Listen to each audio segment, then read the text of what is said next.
আল্লাহ পাক রব্বুল আলামিন দুই নাম্বার মুমিনের পরিচয় তুলে ধরেছেন যে বান্দার সামনে যখন আল্লাহর কালাম তেলাওয়াত করা হয়, বান্দার সামনে যখন আল্লাহর কিতাব আল্লাহর কোরআন তেলাওয়াত করা হয়, তার ঈমান বেড়ে যায়।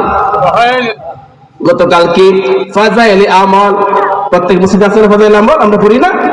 গতকালকে আমার মসজিদে ফাজাইলে আমল পড়াইতেছিলাম। এই ফাজাইলে আমলের মধ্যে আল্লাহর হাবিব সরকারে দু আলম বিশ্ব মানবতার নবী মুহাম্মদ আরবি সাল্লাল্লাহু আলাইহি ওয়াসাল্লাম ডাক দিয়ে বলে, উম্মত তোমরা কোরআনকে শ্রদ্ধা করো, কোরআনকে মহব্বত করো, কোরআনকে ভালোবাসো। যে কোরআন পড়তে পারে না, আল্লাহু আকবার, আল্লাহ পাক রব্বুল আলামিন আল্লাহর হাবিব সাল্লাল্লাহু আলাইহি ওয়াসাল্লাম ফরমান, যে পড়তে পারে না ওই আল্লাহর বান্দা যদি যে পড়তে পারে, ওর তেলাওয়াতটা যদি শ্রবণ করে শুনে, তাহলে যে তেলাওয়াত করলো আর যে শুনলো আল্লাহ তাআলা তাকে বেশি সওয়াব দান করবে।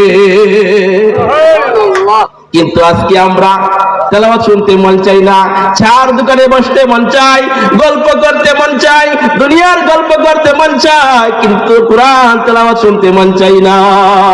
ও মেরে মুহতারাম ভাইও, এজন্য আল্লাহর হাবিব সাল্লাল্লাহু আলাইহি ওয়াসাল্লাম ফরমান, ও আমার উম্মত বেশি বেশি করে কোরআন তেলাওয়াত শ্রবণ করবা, বেশি বেশি করে কোরআন তেলাওয়াত করবা, কারণ কোরআন তেলাওয়াত করলে আল্লাহ পাক রব্বুল আলামিন কাল হাশরের ময়দানে ওই আল্লাহর কোরআন আপনাকে আমাকে সুপারিশ করিয়া জান্নাতে নিয়ে যাবে।